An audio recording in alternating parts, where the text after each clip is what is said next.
Welcome, everyone. Very excited to get right into our guest today and the topic of what we kind of call as an unorthodox way to achieve phenomenal influence. Our guest today is Bob Burg, the lead author of many books, including this book called The Go-Giver, a little story about a powerful business idea. Bob is a well-known, influential author in the world. He's best known for this book and many others, sold 2 million copies. Named by the American Management Association as one of the 30 most influential leaders. Bob Burg, welcome to Great Life, Great Career. Hey, Scott, great to be with you. Bob, I'm very excited to get into this book. Before I do that, I want to just give a bit of a context setting for our audience. I host multiple podcasts around the nation for FranklinCovey, and as a result, I have to read 2 or 3 books a week. And one of my favorite books of all time, although I thoroughly enjoyed your book, The Go-Giver, was this book with no really association, but by a different name called The Go-Getter, written by a gentleman, was it maybe even over, like decades ago, right? Oh, The Go-Getter. Yeah, Peter Kine. Peter Kine. And interestingly, a good friend of both of ours, yours and mine, Dave Ramsey, bought the publishing rights to The Go-Getter, and he also bought the publishing rights to your book, The Go-Giver. Right. I'm guessing, did Peter's book influence you at all, or how did you come up with the name Go-Giver? Peter's book did not influence at all in terms of the Go-Giver parable, but I personally loved Peter's book, The Go-Getter. I had read it many, many years ago. Very, very inspiring. See, a lot of people, I think, if they haven't read The Go-Giver, Scott, I think they assume that a go-giver is opposite of a go-getter. But we love go-getters because go-getters take action. They get things done. And you and I and all your listeners, we all know that you can have the best thoughts, greatest intent, the best of, right, but unless action gets put into the mix, nothing's going to happen. It simply cannot happen. So we want people to be both go-getters, which are people of action, and go-givers, people who understand that shifting your focus from getting to giving, meaning constantly and consistently providing value to others, is not only a pleasant way of conducting business, it's the most financially successful way of doing business as well. So we want people to be both go-getters and go-givers. What we don't want people to be is go-takers. And we'll talk more about that. Bob, you have sold nearly 2 million copies across all of your titles.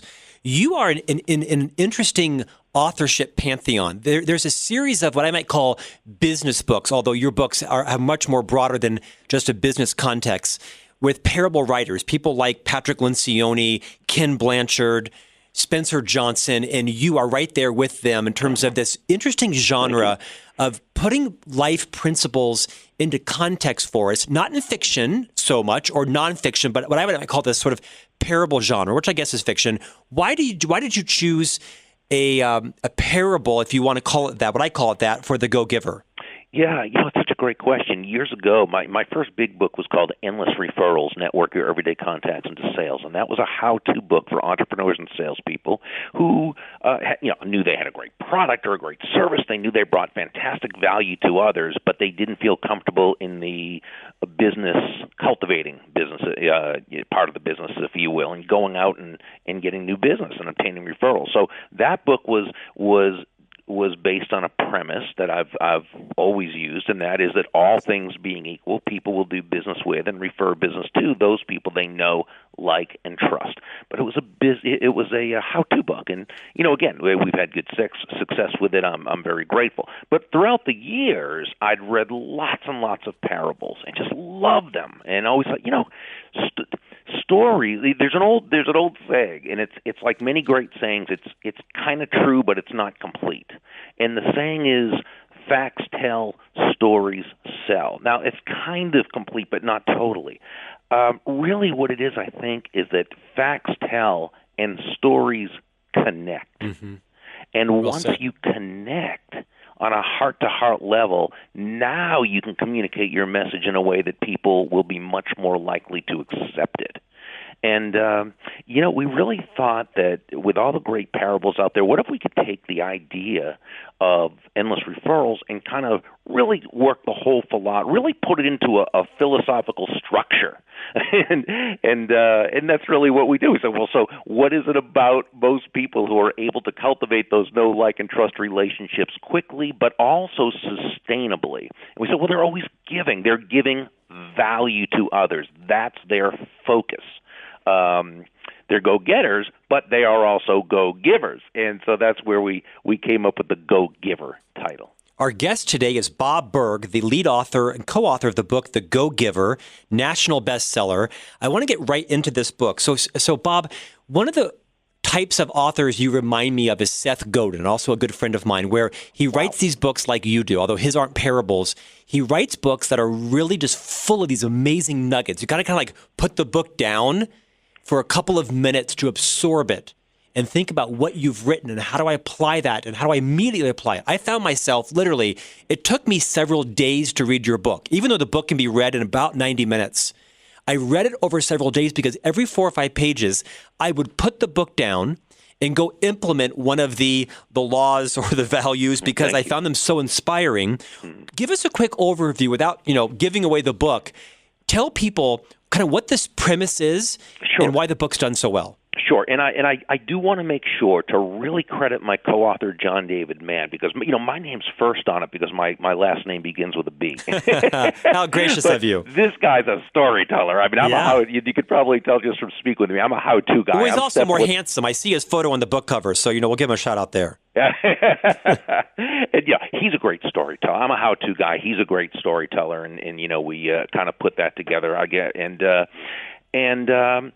So I mean that's really the premise really comes down to nothing more than that when you can move from an I focus or a me focus to what we call an other focus, a focus on bringing immense value to others, to the marketplace itself.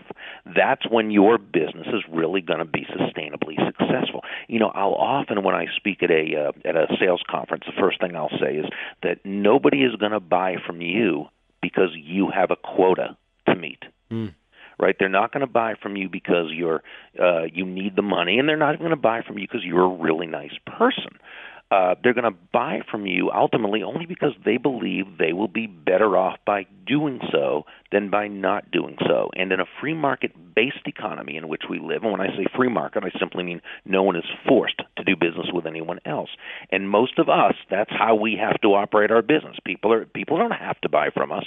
And so it's up to we, the entrepreneur, the salesperson, the business person, to place our focus where it belongs, and that is on communicating immense value to another human being. This is why we say that money is simply an echo of value. So, Bob, in your book, Joe is this sort of fictional main character that's, kind of living a life that all of us can relate to, a high-pressure job, trying to meet a sales quota, has a wife, trying to manage, his own needs with also being an abundant person that's networking. Was there a particular inspiration for this person you could share?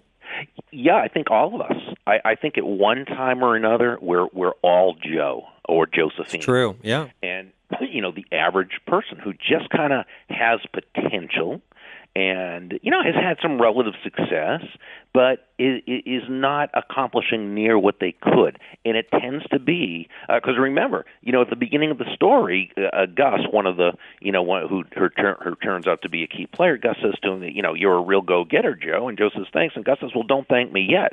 But it wasn't because he was a go-getter that he was in trouble. It was because he was also a go-taker. Remember at the beginning, everything was about Joe and who owed Joe what. And Joe should, right? And so it was only when Joe met the various mentors and switched his focus. He took the focus off of himself, off of the getting, and focused on the giving of value. That's when all of a sudden, things started to change.